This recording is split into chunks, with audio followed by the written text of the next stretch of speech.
En el tema que nos convoca el día de hoy, vamos a hablar un poco acerca de lo que hemos denominado los tiempos de los comensales y los tiempos de la mesa. Entonces, voy a compartirles pantalla.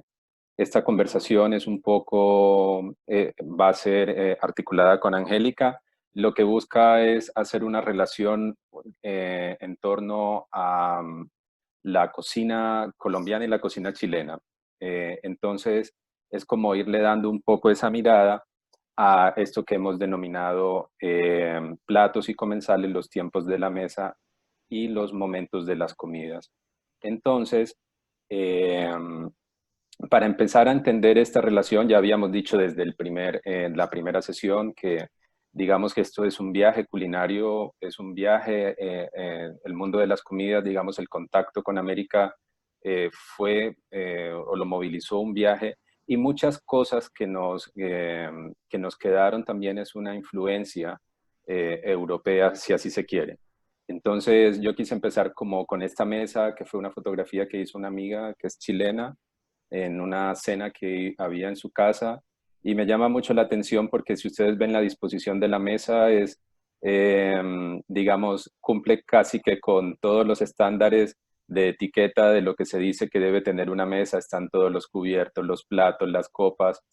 Y quería abrir con esta imagen es porque mi pregunta siempre es, nuestras mesas se ven así diariamente, en la cotidianidad nuestras mesas están así. Eh, Cuando servimos o cuando ponemos una mesa, ¿qué buscamos o qué intención tiene el poner la mesa de X o tal manera?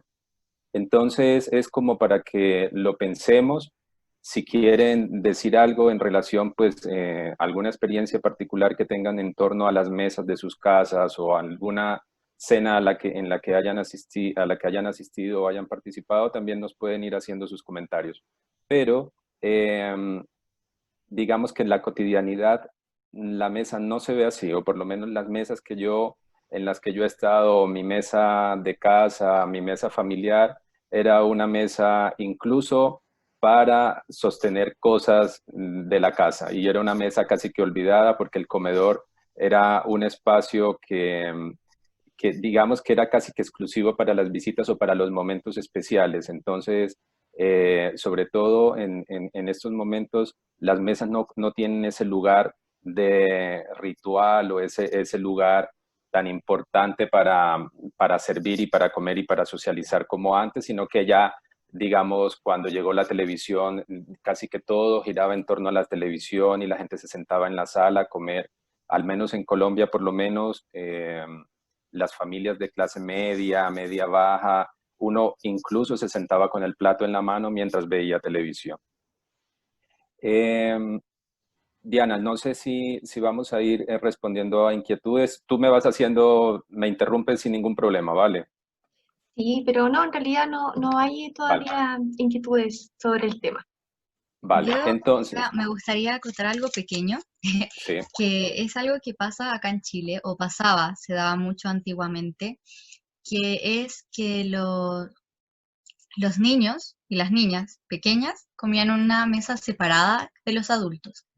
Y me parece muy interesante eso porque de alguna manera es un reflejo de la cultura como adultocentrista que tiene Chile todavía y que ahora ya no se ve tanto eso. Pero por ejemplo, cuando yo era pequeña, con mis primos comíamos en una mesa aparte de la de los adultos. Entonces, es interesante eso.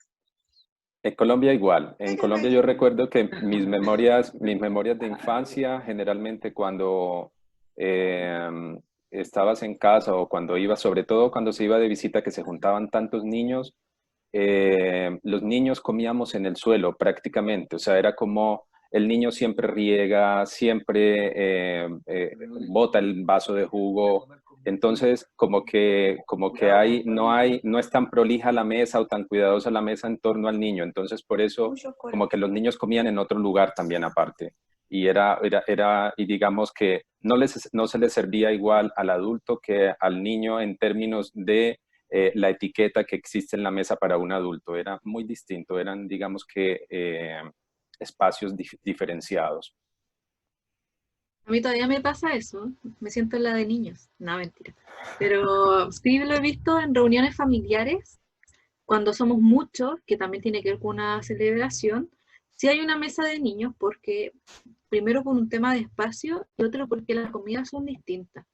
Los adultos toman té o algún trago, alguna cosa, y los niños toman bebidas y papas fritas y golosinas. Entonces, son comidas distintas y todo, pero igual es interesante, no sé quién estaba hablando, no alcancé a divisar el nombre, pero la Gabriela. transición cuando tú ya te das cuenta que nos va a hacer la mesa de niños. Creo que es como, ¿en qué momento pasó eso? Y ahora miras al lado y son otros los que están en la mesa de niños. Como entretenido, interesante. Y sobre la primera imagen, eh, hay dos cosas que me llaman mucho la atención. Primero, que claramente es como una mesa festiva, ¿no? Con toda esa cantidad de cubiertos, con toda esa, como muy arreglada, es como una mesa festiva, como una mesa navideña, algo así me imagino. Pero lo que me llama más la atención es el mantel, porque esos manteles cuesta mucho encontrarlos ahora.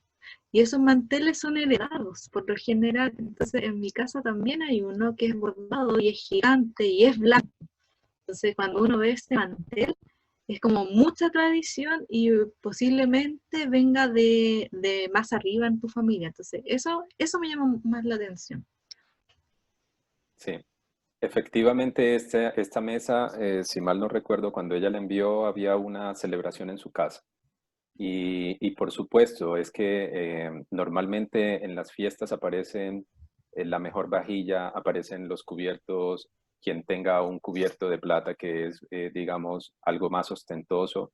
Entonces, normalmente las fiestas también, la comida festiva sirve para dar estatus. Entonces, o es por lo menos es donde se expresan como, digamos, como que todas esas pretensiones y como el lujo que tú como anfitrión le puedes ofrecer también a tus invitados en caso de que los tengas, o si es en un entorno familiar, es un momento especial, es otro momento distinto a la cotidianidad.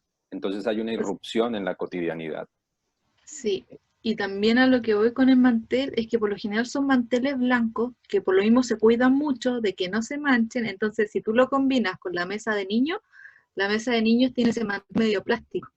Ajá. Justamente por lo que tú indicabas de que el niño derrama, que ensucia, qué sé yo. Entonces es como el mantel reservado y el mantel como a prueba de todo. Sí, diríamos nosotros en Colombia el mantel de combate. Entonces, ya para entrarnos a este tema, quise empezar con esta eh, expresión de Milán que dice que la alimentación identitaria se ostenta en el ámbito ceremonial, colectivo, mientras que la alimentación cotidiana tiende a homologarse o estandarizarse. Es justamente lo que les estaba diciendo. Es como reconocemos nuestra identidad o identificamos nuestro lugar en términos de clase social, en términos de género también, a partir como de las expresiones que se ocurren en la mesa, en eso que podemos identificar como una alimentación de la cotidianidad, es decir, nuestra cotidianidad. Hoy día, por ejemplo, en las ciudades está atravesada por las lógicas también laborales. Entonces, digamos que la ocupación de la mesa o el momento, los tiempos de la mesa en un entorno familiar van a ser los fines de semana, quienes descansen un fin de semana y no tengan que laborar. Entonces, así se va a ir viendo como trastocado todos estos tiempos de la mesa. Y ya para entrar puntualmente como en lo que se refiere al alimento, quise proponer un poco estos tipos de alimentos que en algún lugar se pueden entender como un alimento comestible o como un alimento tabú que no se consume. Entonces, por ejemplo, aquí podemos ver una carne, digamos, para no entrar en tantos detalles, pero puntualmente el caballo, que es una carne que se consume en Francia, en Bélgica y en Japón, pero si miramos, por ejemplo, lugares como América Latina o Gran Bretaña, digamos que tenemos ciertas resistencias a consumir este tipo de alimento. Y hay otras mucho más problemáticas, por así decirlo, como los insectos, por ejemplo, o las ranas, que son alimentos que nosotros los vemos como poco probables de consumir por nuestro origen o por nuestra procedencia. Entonces ahí también hay rasgos identitarios que podemos ir identificando con relación al tipo de alimentos que nosotros consumimos. Ahí Y, igual es interesante, ay, disculpe. ¿qué hay?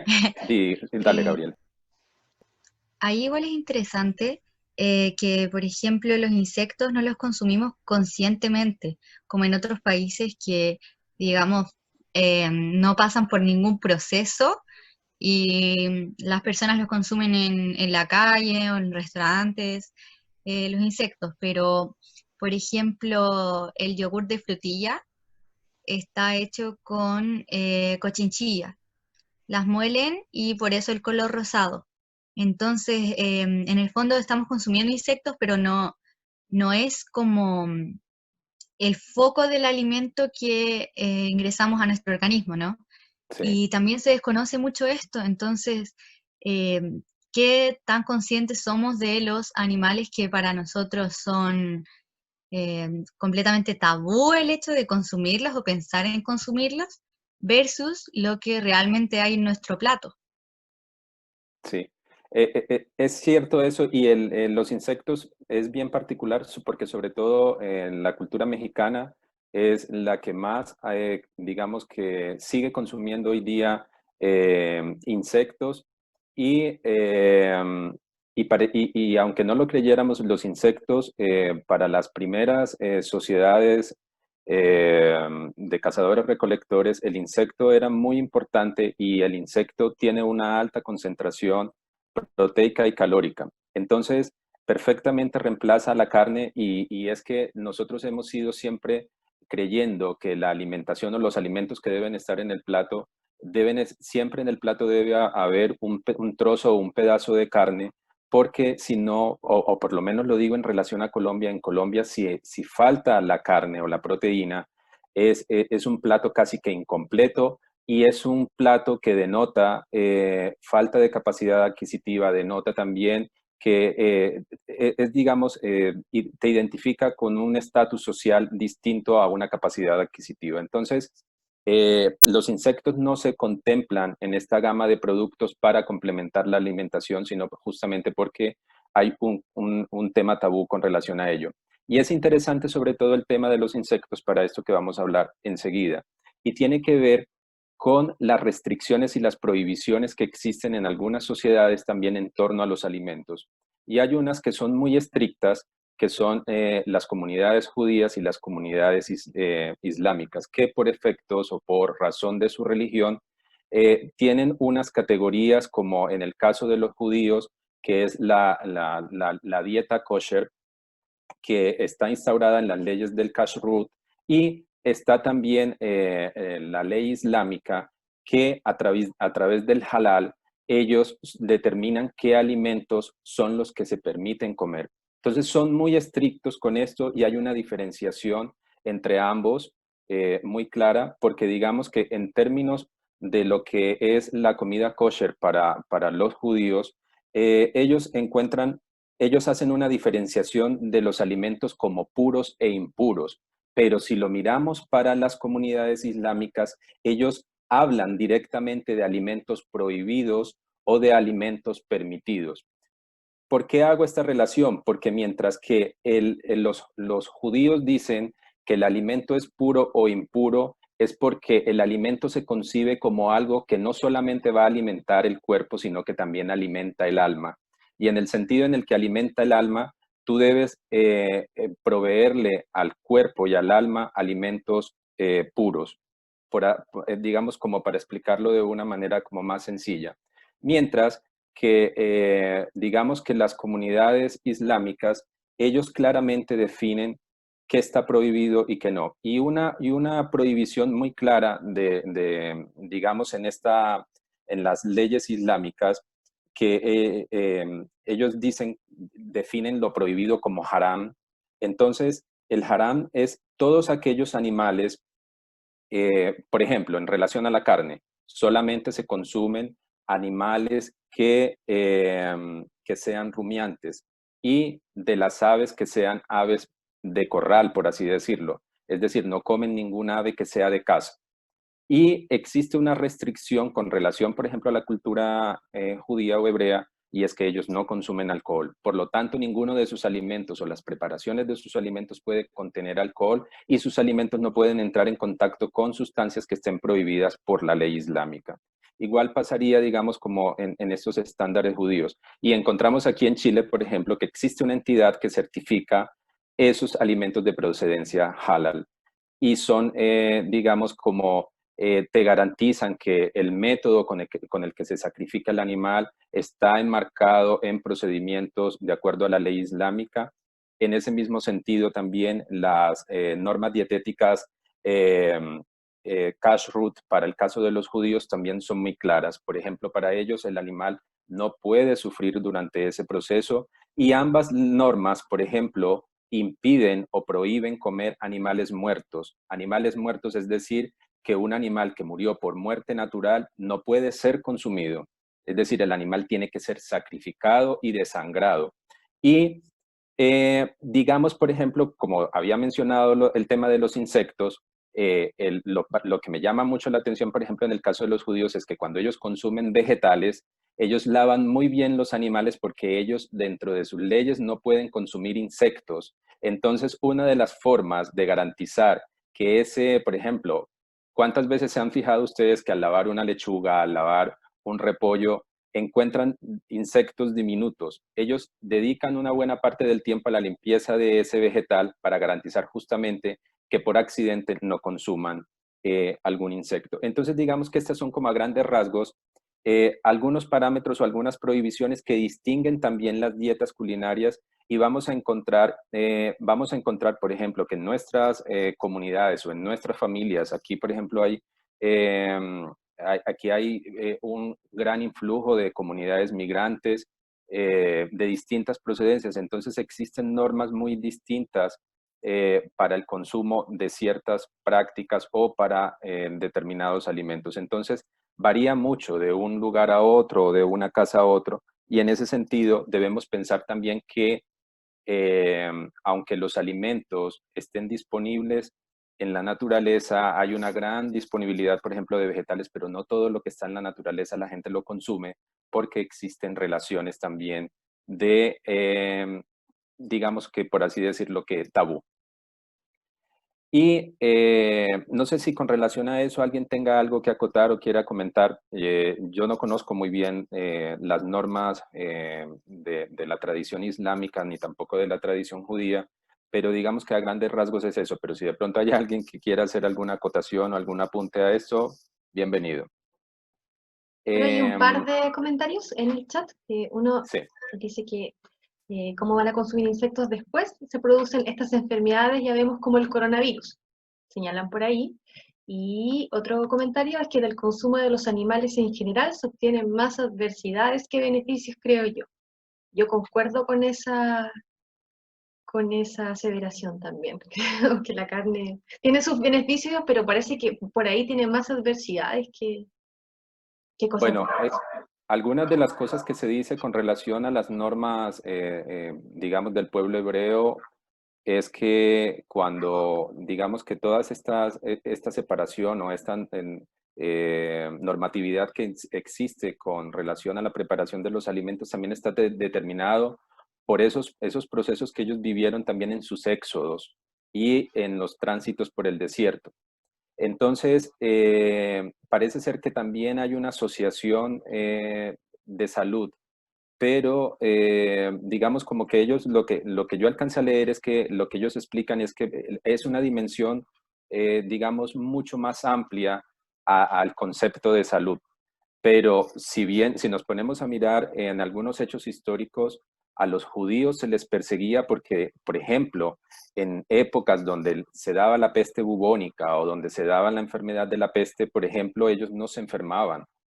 El resto de los europeos se enfermaban, pero las comunidades judías, como tienen normas tan estrictas de higiene, de aseo, eran los que menos se enfermaban. Entonces, una forma de perseguir y de atacar a las comunidades judías también era acusarlos de que ellos eran los responsables de estas pestes, porque cómo se podía explicar que una sociedad dentro de una sociedad hubiera un grupo humano que no se enfermara y los otros estuvieran muriendo con una peste de estas. Pero claro, es como decía una historiadora colombiana, mientras que los europeos estaban durmiendo con el perro, el gato, el marrano y todos estos animales que tenían pulgas que les transmitían la enfermedad, los judíos tenían normas muy estrictas de separar completamente sus animales de la casa, no dormir con el perro, el gato, el marrano. Entonces, por supuesto, iban a ser menos propensos a enfermarse. Entonces, parece ser que sí hay como un asunto higiénico en estas normas. Por lo tanto, es que encontramos también que el Levítico dice que no puedes, en el caso de la relación del consumo de la leche y de la carne, se dice que tú no puedes cocer al cabrito en la leche de su madre.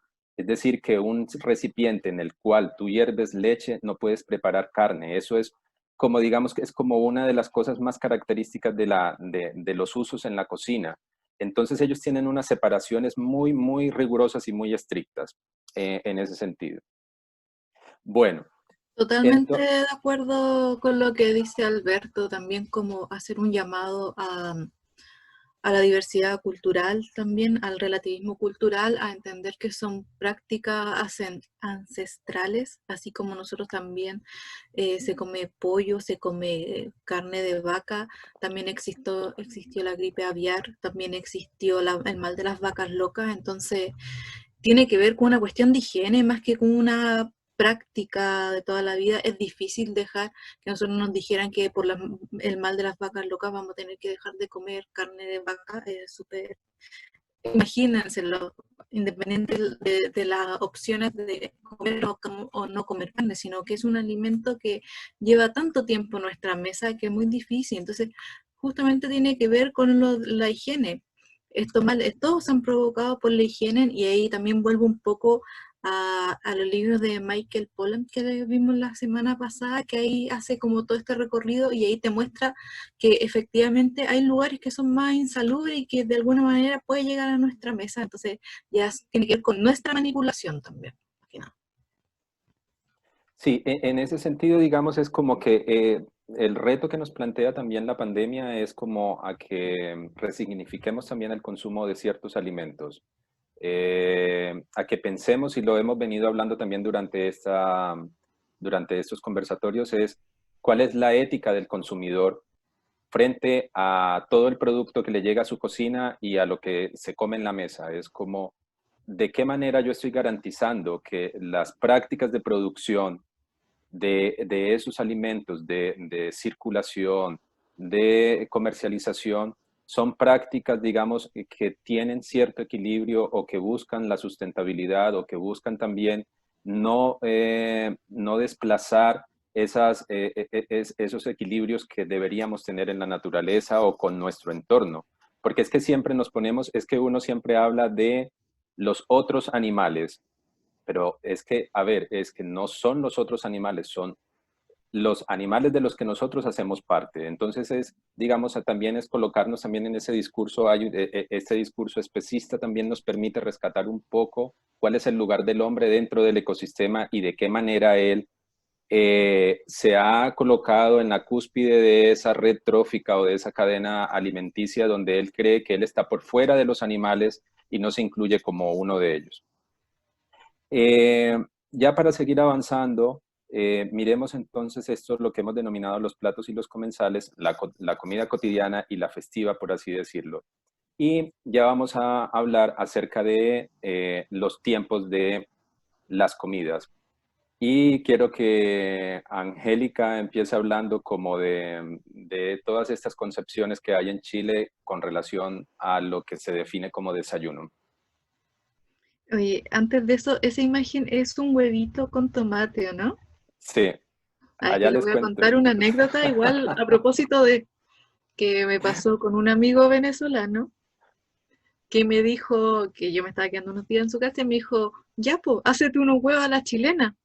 Y yo, ¿cuáles son los huevos a la chilena? Me dice, esos huevitos que ustedes le ponen tomate, jamón y no sé qué cosa, enséñame cómo se hace. Y nunca lo asocié eso con huevo a la chilena porque era como tan común acá que nunca, no sé si se llaman así, de hecho, pero a ellos como extranjeros le llamaba la atención esa forma de hacer huevo y de ahí quedó como los huevos a la chilena, que es como el huevo con quesito, tomate o jamón, qué sé yo. Así que hay cosas que uno lo ve como tan naturales y en verdad no son así, pues no en todas partes igual, que más o menos lo que queremos hacer ahora con Alberto, entonces partiendo por el desayuno, y la idea es que también sea bien participativo en esta parte, ¿cómo es el desayuno chileno? El desayuno chileno, yo le conté a Alberto que es como una de nuestras comidas más descartables, a pesar que siempre se ha escuchado de que el desayuno es lo primordial porque es la energía, la primera energía del día, por lo general es un desayuno apurado de un café para despertar y pan. Tenemos como la versión saludable y la versión tradicional, el café con el pan y la saludable, el jugo con la fruta o el yogur. Pero hablamos que en la vida, al menos de ciudad, muchas veces se salta el desayuno o se llega a desayunar al trabajo o se come algo en el camino. Entonces, como que el desayuno o es rápido, apurado, o es compartido y sociabilizado en el trabajo, o ya un fin de semana, si te levantaste tarde, el desayuno pasó derecho al almuerzo, ya no existe. Entonces, no sé cómo las personas que están hoy día con nosotros, qué opinan, cuál es su desayuno. Pero yo creo que uno de los más tradicionales es el del pan con el café, o por último el café con yogur. Bueno, yo ahí, Angélica, quiero, digamos, comentar que en Colombia el desayuno es muy importante. Para nosotros las comidas, bueno, nosotros tenemos tres comidas y las tres comidas todas son igual de importantes. Quizás el desayuno puede ser, algunos se la podrían saltar o tal vez la cena, pero no es muy común. Es decir, nosotros comemos mucho en general y, por ejemplo, esto es un plato típico, es lo que normalmente se consume en casi toda Colombia y es una arepa con huevos revueltos. Así lo llamamos nosotros. En Antioquia lo llamarían unos huevos con hogao, que el hogao es un sofrito de tomate, cebolla y una arepa. Pero digamos que el huevo siempre está presente como en casi todos los desayunos en Colombia, con unas diferenciaciones en el carbohidrato con el cual se le acompaña. En este caso, una arepa para la región antioqueña, por así decirlo, pero hay otras zonas donde tú puedes encontrar ese mismo huevo con yuca o con plátano, o si te vas a otra zona encuentras unas variedades de panes. Por ejemplo, en Bogotá, que es la capital, se consume un caldo, se consumen también el mismo huevo, pero acompañados, por ejemplo, con pan y con chocolate. Y siempre estos platos van acompañados con una bebida caliente o fría, que normalmente para los desayunos es una bebida caliente durante todo el año. Entonces, y los desayunos se comen en la mañana, a más tardar, a las 10 de la mañana ya tú has desayunado. Después de esa hora no es muy usual que la gente esté buscando un desayuno, pero en Colombia la luz del día durante todo el año a las 6 de la mañana ya tenemos luz y se oscurece a las 6 de la tarde, 6:30 más tardar, se está oscureciendo. Entonces, digamos que nuestras comidas se comen casi durante ese lapso de tiempo. Quien madruga es el que, digamos, está desayunando a las 6 de la mañana, 7 de la mañana, pero por lo general en una casa, en las personas que están en casa, se come entre 8 o 9 de la mañana. Entonces se come muy temprano cada una de estas comidas. Y yo aquí les quería esta expresión o este refrán que en Colombia incluso se suele usar, no sé si sea familiar para ustedes: desayuna como un rey, almuerza como un príncipe y cena como un mendigo. Digamos, es como lo que para nosotros representa cada plato del día. Y es, digamos, como si se fuera degradando el plato, pero por lo general el plato es abundante en Colombia en cada uno de sus momentos, pero en la noche, digamos, es como el más ligero. Y aquí está su plato emblemático de la mañana, aunque no sé si en la mañana se coma, ya Angélica había aclarado eso. Pero sí, por aquí decía Fabiola que el pan tiene que ser tostado. totalmente. Por lo general tiene que ser tostado. Y otra cosa que llama la atención en nuestro desayuno, que es mucho menos ritualesco. O sea, no es necesario poner la mesa para el desayuno, y eso también pasa porque por lo general el desayuno no reúne tanto a la familia porque hay distintos horarios, porque el desayuno es antes de ir a trabajar, antes de ir al colegio o empezar los quehaceres de la casa. Entonces, por lo general son horarios distintos, entonces no los reúne, y tampoco hay una necesidad de tener todo este ritual que alguien muy bien dijo, como poner un altar en la mesa prácticamente con todos los cubiertos, ¿no?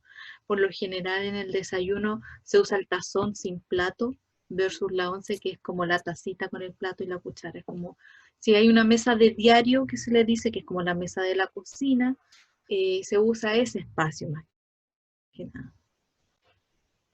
Creo Eh, yo igual que eso puede relacionarse con la concepción de productividad que tenemos acá en Chile. No sé si en otro país será así, pero es como curioso porque lo asociamos al tiempo. Entonces, en la mañana se supone que es el momento en que nos levantamos para comenzar el día. Entonces, se asocia el desayuno como un gasto de tiempo, o eso es lo que yo percibo por lo menos. Y por eso es que yo creo que se le da menos relevancia. Entonces la gente, o por ejemplo en los mismos colegios acá en Chile, hay colegios en los que se entrega comida, como desayuno eh, y almuerzo. Pero el desayuno es después de la primera clase. Pero la actividad productiva es fundamental hacerla habiendo alimento en el cuerpo, porque así permite desarrollar energía. Pero aún así lo hacen después de la primera clase. Entonces igual eso sería más bien como una colación. Pero como se desplaza el desayuno, también me parecía muy em, curioso. bueno, Y hay una, justamente dale, como que Angélica. debería ser al revés, ¿no? Porque como que somos conscientes que el desayuno es la primera comida, es la que te da energía, es la que te despierta también. Entonces debería ser antes. Y los mismos nutricionistas dicen que si no comes antes los primeros 45 minutos desde que te levantaste, no lo vas a asimilar como debiera, te puede dar fatiga, etcétera. Pero aún así, como dice Gabriela, como una cuestión de productividad, como que lo hacemos rápido, ¿sí? Rápido porque tengo que ir a otro lado y no me quería levantar temprano, como que tratamos de acortar ese tiempo entre levantarse y tener que salir de la casa. O como dice Loreto, que dice que toma desayuno de pie en el mesón de lo apurada que está en la mañana. Hay dos cosas que quiero resaltar en este punto, y es que eh, cuando se mira la alimentación o cuando hemos estado haciendo esta mirada a la alimentación en estos ejercicios que venimos haciendo, ha sido más una mirada desde la práctica cultural.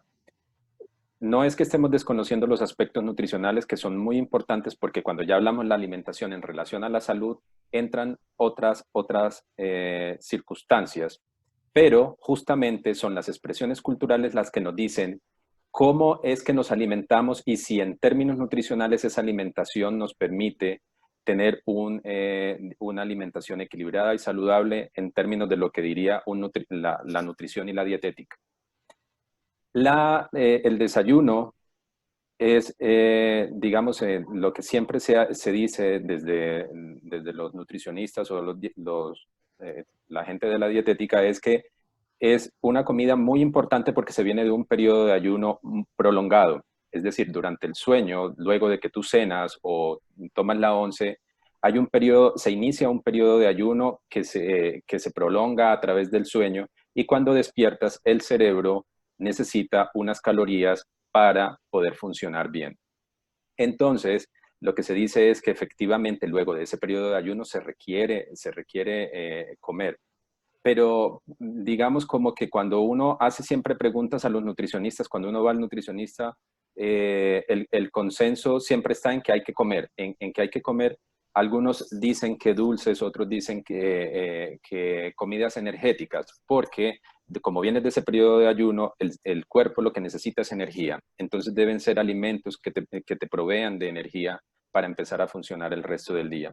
Y digamos que en términos culturales ese principio los colombianos lo hemos entendido y nosotros por eso nos saltamos ese momento del día y para nosotros desayunar es muy importante y por eso también es que se refuerza mucho con ese refrán que existe en algunas partes que es desayuna efectivamente como un rey.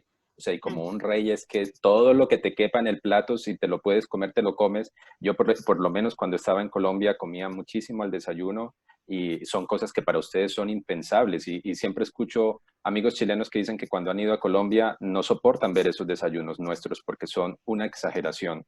Entonces, pero me llama la atención porque cuando uno ve un desayuno inglés, como el que está acá, encuentra y uno dice, ah, entonces los colombianos no estamos solos y efectivamente, efectivamente aquí hay, por ejemplo, este desayuno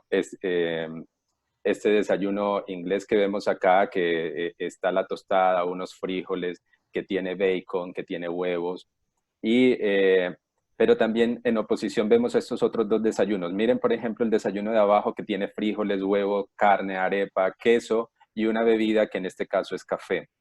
Y también vemos otro que es de otra región de Colombia, el que está de primero, que es un caldo y una variedad, una forma distinta de arepas acompañado con unos huevos revueltos preparados de una manera distinta. Son regiones de Colombia distintas y son desayunos muy potentes en términos de la cantidad de alimentos que hay en ese plato.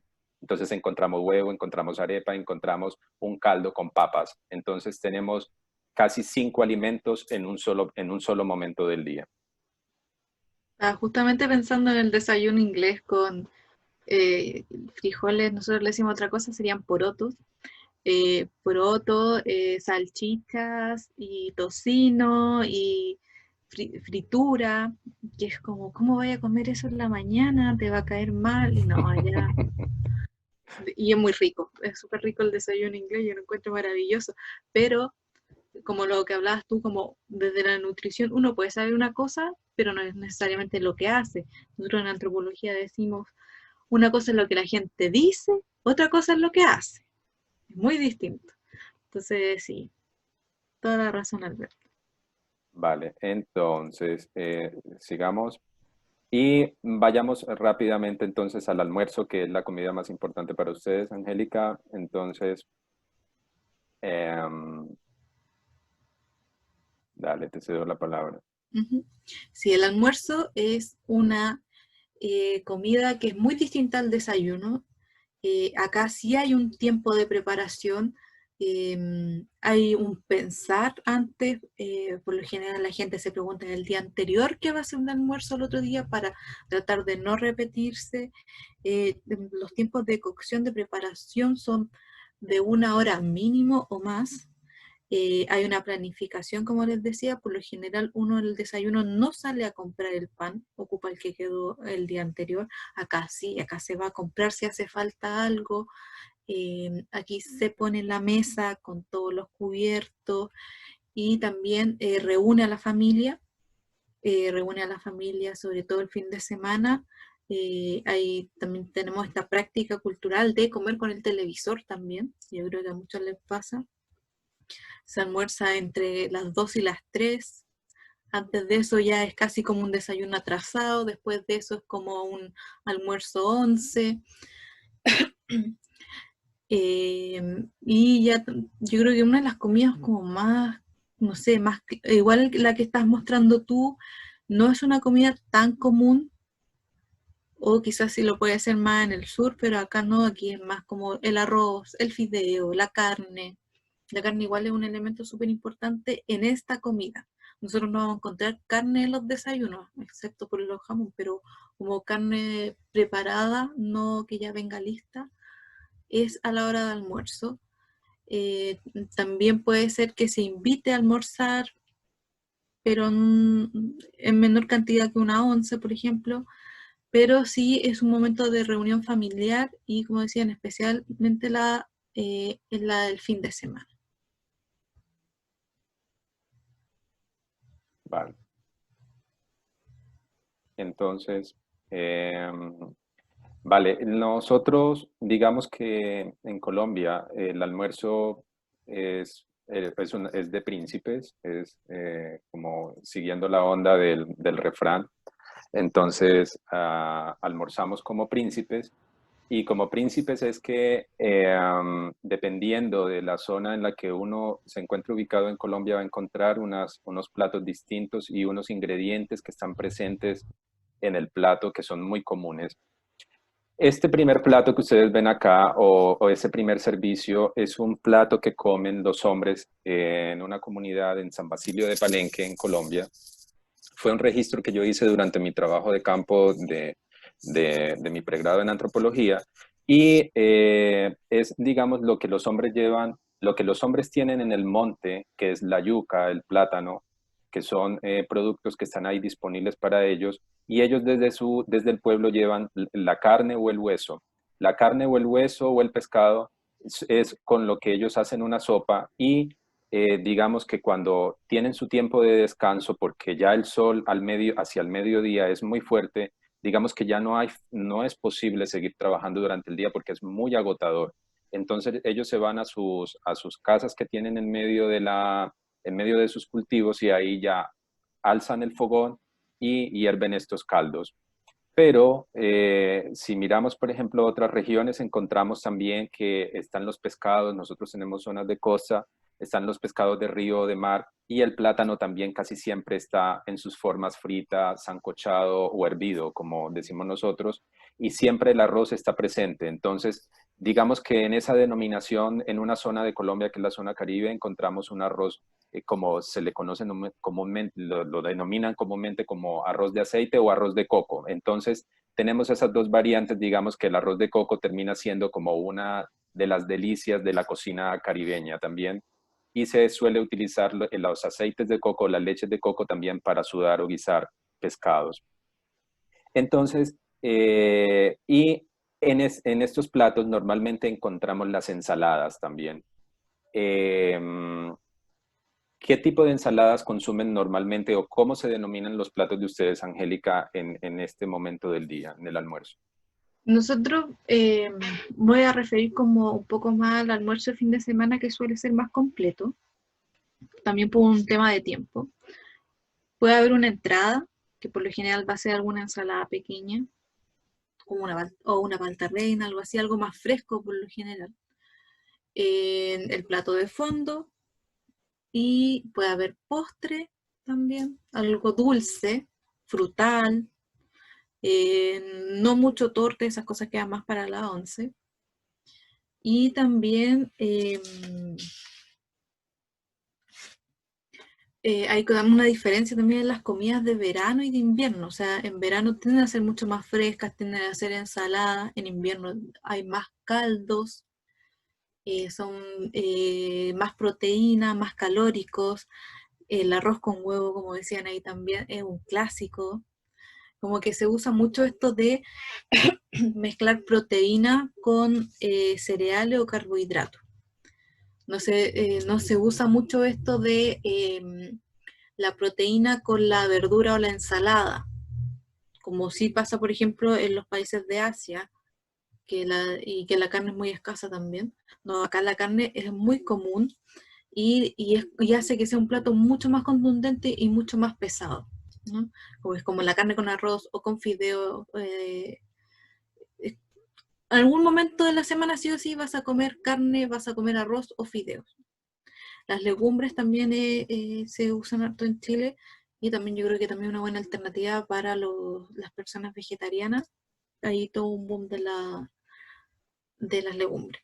Y un tema que sí llama mucho la atención es como la sobremesa, ¿no? Como es un momento de reunión que se suele mezclar con la que está en la televisión, o son las noticias, o son los programas también documentales que están en los fines de semana, que mucho tiempo fue como el sur del mundo, se me cae el carnet, pero ahora podríamos decir Chile Conectado, o Lugares que Hablan, qué sé yo.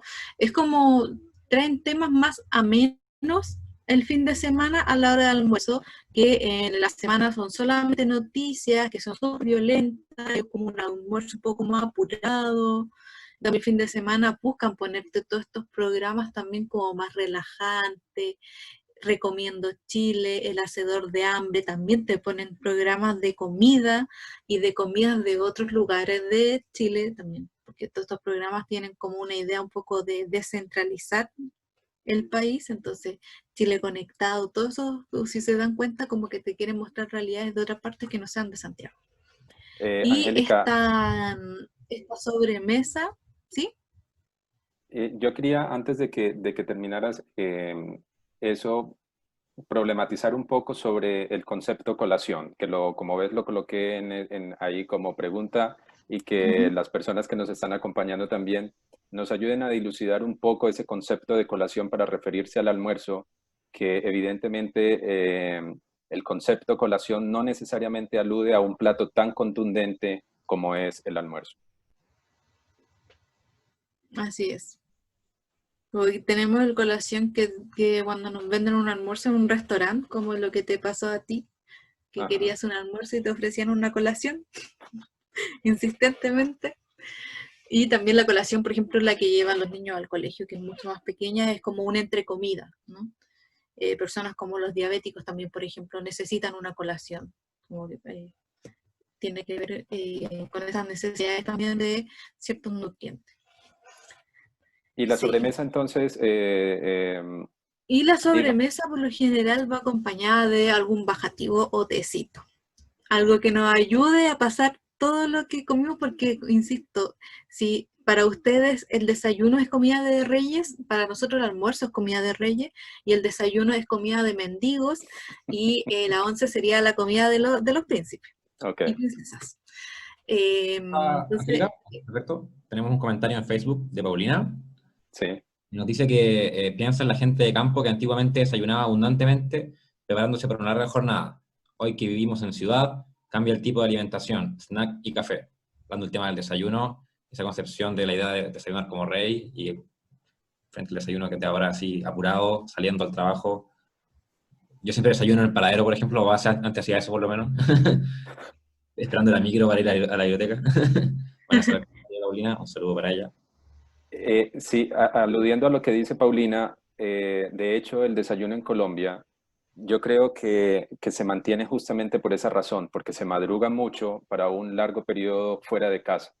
Entonces, generalmente los desayunos, por ejemplo, en comunidades rurales, sobre todo, donde la gente tiene que ir al campo a trabajar su agricultura o la pesca o lo que tenga que ir a hacer en el campo, son jornadas muy largas. Por lo tanto, hay que comer muy bien, porque estás volviendo a casa a almorzar al mediodía, o sea, puedes estar saliendo de tu casa antes de que salga el sol, tipo 4 o 5 de la mañana, y a esa hora o te llevas para hacer el desayuno que normalmente tiende a ser contundente, o desayunas en tu casa antes de salir y estás volviendo a tu casa al mediodía o a la 1 de la tarde, entonces miren que hay un lapso de tiempo de casi 6 horas en las que vas a estar por fuera. Y eso quedó como instalado en nuestra cultura. Por lo tanto, uno en Colombia no encuentra los tentempiés durante los distintos ciclos de las comidas, una colación o una sobremesa o una en Colombia utilizamos otra categoría que no la recuerdo en estos momentos. Entonces, claro, hacer esa distinción entre la ciudad y el campo o lo semiurbano también es muy importante porque nosotros siempre hablamos del lugar de la ciudad como si fuera el único parámetro con el cual podemos definir o pensar las relaciones con el alimento. Y por lo menos cuando yo estuve en Chiloé, que generalmente siempre buscamos ir a comer a la plaza de mercado en Chiloé, yo encontraba que la gente ahí comía muy distinto a lo que comen aquí en Santiago. El almuerzo ahí es muy parecido a lo que comemos normalmente en Colombia. Lo mismo veía casi que con el desayuno, o sea, había mucho más cosas en ese desayuno que lo que hay normalmente en la ciudad, como bien Vicente bien lo dice, él come en el paradero del bus o muchos comen parados o comen de afán, pero es una vida urbana, es una vida de ciudad. y tiene que ver con esa necesidad energética porque son modos de trabajo distintos. O sea, también nosotros tenemos y somos acá conscientes de que las comidas son un tanto distintas o más abundantes en los espacios rurales. Entonces, cuando llegan las vacaciones y alguien va al sur, sabe que va a llevar con 2 o 3 kilos extra porque comió como en el sur. Y si te dan un plato muy grande aquí, te van a decir, esta es comida de campo, o tu plato hay que ponerle baranda porque se está desbordando en comida. Entonces, sí, es como, y los tiempos son más extensos también. O sea, el pan allá es pan amasado que se hace día a día. Si hay alguna carne, se sacrificó el animal ahí mismo, entonces también hay otro respeto por el animal, hay otro origen, mucho más pulcro, por así decirlo.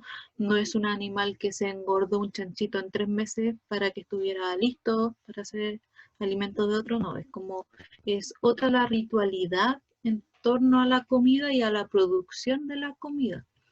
También el sur sabemos que es más helado, la cocina a leña se prende temprano porque está conectada también a el agua. Entonces, si tú prendes la cocina, tienes agua caliente, ya te puedes ir a bañar y te va a calefaccionar toda la casa. Entonces, son otras las necesidades, otras las prácticas y también las sobremesas que pueden hacer allá son con mate muchas veces, en diferencia de que acá son con té. Y a lo que también lo que quería llegar, que a veces la sobremesa aquí puede ser incluso más extensa que el mismo tiempo del almuerzo, a pesar que van pegaditas, que es como un extra. Es como el momento del pelambre también, por así decirlo. Tiene que ver mucho con el momento de reunión, con el tiempo de reunión, de que estén todos en la casa el fin de semana, no que en ese horario uno esté trabajando, porque si vamos como a la realidad, es que nosotros estamos almorzando en los trabajos en un tiempo limitado de 45, una hora, media hora.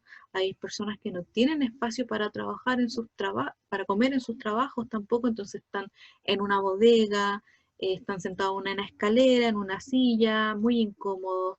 Si tienen un microondas para calentar la comida, a veces es mucho ya. Y otros que sí tienen casinos, qué sé yo. Entonces ahí varía mucho, por eso también nos enfocamos un poco como al fin de semana, porque es como el ideal, ¿no? Angélica, bueno, digamos un apunte, como aquí estamos hablando de comida y antropología y esas diferencias culturales, para nosotros la sobremesa es la bebida que se toma con cada comida. Entonces la sobremesa siempre es el jugo. Las sociedades o digamos estos grupos humanos que nos encontramos en Centroamérica o en el norte de Sudamérica como Venezuela, Colombia, incluso Ecuador y Perú creo que también, solemos consumir el líquido en forma de jugos, es decir, lo que para la cultura europea es el vaso de agua, para nosotros es el vaso de jugo. Entonces, nuestra sobremesa es también muy importante y hay, digamos, que te sientas a la mesa y debes tener tu vaso de jugo. Incluso es un marcador de clase el hecho de que en Colombia, si tú tomas jugo, tienes una mejor capacidad adquisitiva que el que se sienta con un vaso de agua, porque no tiene la posibilidad de hacer, por ejemplo, un jugo, a pesar de que somos un país tropical que tiene muchísimas frutas y tenemos una gran cantidad disponible de frutas, pero por decir algo, tú encuentras comunidades que tienen mucha guayaba, por así decirlo, pero particularmente la sobremesa no la hacen con jugo de guayaba porque hay tanta guayaba que ya el producto se vuelve como una cosa que no provoca. Entonces, los jugos se vuelven más atractivos en tanto esa disponibilidad de fruta no sea tan local, por así decirlo. Claro, no hay Entonces, distinción en el jugo de guayaba, es muy común. sí, entonces ya saben, para que cuando vayan a Colombia no les pase como me pasó a mí alguna vez aquí, que cuando fui a un restaurante me ofrecieron que si quería el servicio, yo no entendía porque esos conceptos son muy distintos. A mí si me dicen necesita cubiertos, yo entiendo, pero si me dicen, y yo en ese entonces si me decían necesita servicio, yo no entendía qué era el servicio, o sea, yo era como que no le entendía a la persona porque era algo para llevar y yo no sabía qué era lo que yo le decía, pero ¿qué es el servicio? Entonces me dijo, no, las cucharas, el tenedor, entonces yo como que, ok. Entonces, tal vez si de pronto nos visitan alguna vez en Colombia, ya saben que la sobremesa es algo distinto. Para que avancemos, porque ya nos estamos quedando sin tiempo, quiero apuntar También esta acotación de Contreras, donde dice que la comida es un elemento importante que sirve a los grupos sociales para tomar una conciencia de su diferencia y de su identidad. Entendida como el sentimiento de formar parte de su etnicidad cultural distinta, la manera de compartirla puede significar el reconocimiento y la aceptación o incorporación de estas diferencias. ¿Qué es esto? Es decir, que yo en la medida también en la que me diferencio del otro y, por ejemplo, una comunidad migrante se incorpora o se asimila mucho más fácilmente en la medida en la que apropie o interiorice dentro de sus prácticas alimenticias el producto que encuentra en el lugar que lo recibe y también ofrece lo que hace a la gente que se encuentra en este lugar. Entonces, digamos que la comida también sirve como diferenciador de dónde provengo, de dónde soy, entonces por eso siempre notamos que la gente tiene esas memorias culinarias con relación al lugar de su procedencia, porque Santiago es una ciudad, es la ciudad capital y aquí confluyen gente de todas las partes de Chile, como también hay una gran migración de distintos lugares. Ya para que vayamos terminando entonces, hablemos de esto que se denomina, yo lo coloqué así como la colación y o cena, porque normalmente se asume que está la colación como esa última comida del día entre los chilenos, pero también puede haber cena o simplemente no hay colación y hay cena. Entonces, yo por eso colocaba abajo que en Colombia solo tenemos la comida como normalmente llamamos a la cena. Entonces, Angélica, ¿qué nos quieres decir sobre esto? En nuestro caso sería la 11, ¿no? La cena es mucho Perdón, más sí, escasa la 11. y la 11 sí, también es un momento que reúne más que solo el fin de semana porque es más tarde, ya han llegado todos al hogar y también la 11 es sinónimo de té con pan. Ya sabes que somos uno de los grandes consumidores de pan a nivel mundial y Sí. el té es, si no hay té, no es 11. Puede haber otro tipo de comida, pero si el té no existe, no es 11. Y acá nos recordábamos un poco sobre los comerciales del té club, que yo sé, no sé que no son tan jóvenes que lo recuerdan, la mesa té club, donde se reunían muchas mesas que era transversal y cruzaba todo Chile y era como un momento de encuentro, de encontrarte con el vecino, con los niños de distintas generaciones. También quedó en nuestra generación la idea de la mesa té club. Cuando uno dice hagamos una mesa té club, sabe que tienes que juntar las mesas, ¿no? Entonces reunir, hacer más espacio, llamar a más gente. También el invitar a tomar once. Cuando alguien invita a otra persona a su casa, por lo general va a ser a tomar once más que el almuerzo. Puede ser el almuerzo, pero lo seguro es que se te quede pegado el invitado hasta la 11, entonces a la 11. A la 11 aparecen cosas, se mezcla lo salado con lo dulce también. De manera más evidente que en el almuerzo, porque en el almuerzo puede estar el jugo, la bebida, que es dulce, pero de alguna manera no somos muy conscientes de esa mezcla de sabores. Acá sí, acá va a estar el jamón, el queso, alguna cecina y algún dulce. Si no es algo muy preparado, puede ser manjar, mermelada, si es alguna festividad, una torta, un pie, un kuchen. Y también es un momento festivo, o sea, cuando nosotros queremos celebrar un cumpleaños, eh, alguna titulación, por así decirlo, se hace la invitación a las 11. La torta aparece a las 11, no en el almuerzo, no en el desayuno. Entonces también, y yo creo que justamente tiene que ver con esto de que es un momento que podemos reunir más personas. ¿No? Entonces, también es más conversada y acá también quiero resaltar un poco el rol de la televisión nuevamente, que muchas veces se habla que la televisión divide a la gente, no permite que se comuniquen entre ellos, pero un hilo un poco más fino, el momento que estamos todos hablando de la misma teleserie, de qué pasó con Elisa ahora que volvió, por ejemplo, es en la 11. Estamos todos viendo la comedia, sobre todo en los 90 por lo menos, que todos los canales de televisión tenían su propia producción de teleserie. Y tanto así que de vez en cuando los mismos canales después dicen, oye, ¿se acuerdan de esta teleserie de Machos, de La Bruja, de las de Canal 7 que iban como por distintas partes del país, etcétera? como pegó tan bien porque era un momento en que estaban todos reunidos y el tema de conversación puede ser en torno a la televisión. Vale, en cambio para nosotros el concepto 11 es justamente a las 11 de la mañana y casi siempre se suele nombrar mucho más es en las ciudades. En las ciudades se consumen las 11 y para lo que ustedes llaman esa sobremesa, en Colombia lo llamamos el algo. Entonces el algo es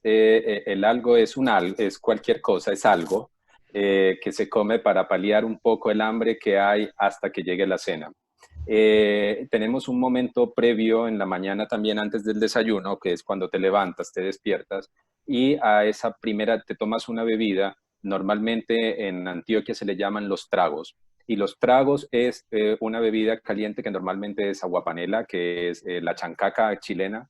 En estas zonas donde se consume aguapanela, normalmente los tragos en el campo cuando se acostumbra es aguapanela. Pero si tú vas a zonas de la costa Caribe, ese primer trago simplemente se le denomina el café. Y el café es lo que te tomas inmediatamente, te despiertas y ya luego viene el desayuno. Entonces quería hacer también como en términos de palabras, hacer esa diferenciación que existe con relación a las distintas culturas alimentarias. Aquí vemos unos productos que traje, digamos, del sur, que son unas carnes ahumadas, pescado, mariscos, carne y las papas, porque digamos que es como que para mí siempre pensaba era como que, bueno, esto no sé cómo lo voy a preparar, pero me invento algo. Y acá, por ejemplo, en alguna ocasión, en el plato de abajo, se me ocurrió hacer un arroz con esas cholgas y con otros mariscos. Pero si ven ahí, encuentran palta, que es muy usual que nosotros los colombianos siempre las comidas las acompañemos con aguacate, como decimos nosotros. Entonces el aguacate es un diferenciador también y es como una de las cosas maravillosas que tú encuentras en un plato en la cocina para un colombiano, por lo menos. Y este otro plato, este primer plato que ven acá, es una comida de categoría, por así decirlo, festiva, que se consume en la Semana Santa en este lugar, en San Basilio de Palenque, que es un arroz con frijoles, porotos negros y leche de coco. A su vez también una gallina de campo sudada o guisada en leche de coco y una ensalada que ellos llaman ensalada payasito, que es una ensalada de zanahoria y remolacha, o betarraga, como dicen ustedes acá. Entonces, digamos que estos son como platos que ustedes perfectamente, si están en una casa de una familia colombiana, perfectamente en la noche les pueden servir esto.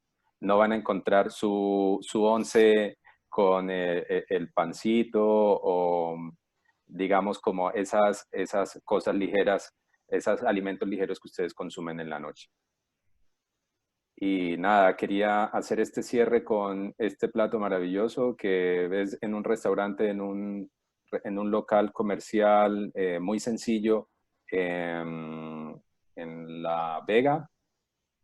Y es un caldillo de congrio y bueno, existen tantas versiones, o sea, como dije en alguna ocasión, no hay una sola forma o una única receta de preparar un plato, pero aquí lo quise dejar como, digamos, como de los primeros platos chilenos que yo consumí cuando llegué a Chile. Y que es bien emblemático, pues, como dentro de la tradición culinaria de ustedes. No sé, Angélica, si tenías algo más que decir con relación al último punto, ya para entrar en los No, recomendados algo que se me finales. había ido como en las comidas más preparadas también que uno puede ver a través de la práctica del comer y el preparar la comida, como los roles dentro de un hogar, los roles políticos que hay dentro de un hogar. O sea, dejando un poco de lado el movimiento feminista actual, si vamos como a la familia tradicional ya de nuestros padres hacia arriba, hay roles que están súper marcados, ¿no? ¿Quién cocina, por ejemplo? ¿Quién ayuda en la cocina y quién nunca ayuda en la cocina? ¿Quién nunca lava los platos? ¿Y a quién se le sirve primero? Si tenemos una mesa, si no es redonda y es rectangular, por ejemplo, ¿quién se sienta en la cabecera? ¿No? Yo creo que las respuestas son súper obvias, pero para que vayan como haciendo el análisis de cómo en ese gesto de quién se sienta en la cabeza y a quién le sirvo primero el plato y el plato más grande, ya me dice quién es el dueño o dueña de casa. Quién es, perdón, es como el jefe de hogar. Y quién se sirve último y quién se sirve lo quemado o lo desarmado, qué sé yo.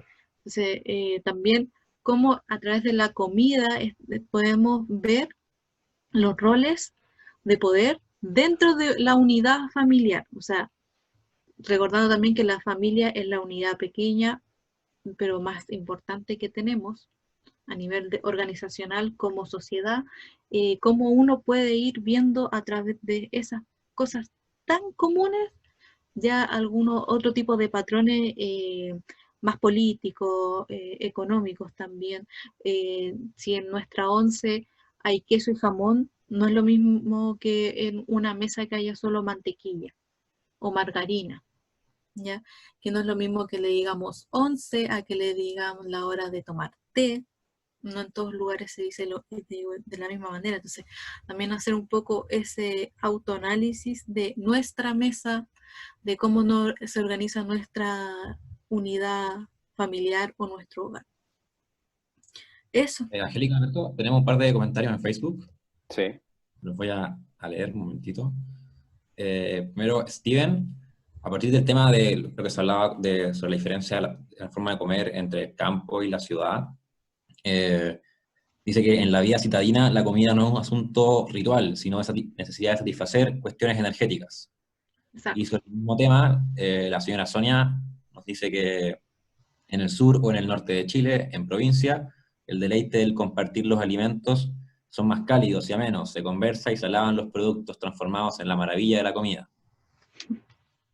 Y finalmente también, Steven, con respecto al tema de la televisión, la presencia de la televisión en los almuerzos, en las comidas acá en Chile, que es muy común, él piensa que la televisión no es un factor que cree vínculos, y entonces como que no está de acuerdo un poco con esa idea de que por la programación a veces en la televisión y que puede ser como temas en común para la conversación, no alcanzaría, por así decirlo, a paliar el factor de que la televisión impide, por ejemplo, la conversación en la mesa al momento de comer y dificultaría la creación de vínculos, digamos, en el acto de compartir la comida.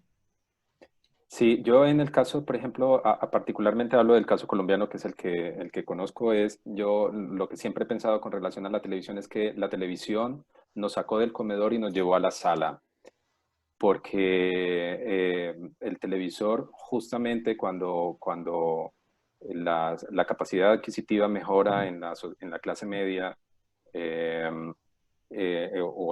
bueno, en las clases más bajas en general, digamos que es una instancia más que de sociabilidad, es una instancia también de tener un divertimento, sobre todo en esas cotidianidades rurales que son más monótonas, por así decirlo.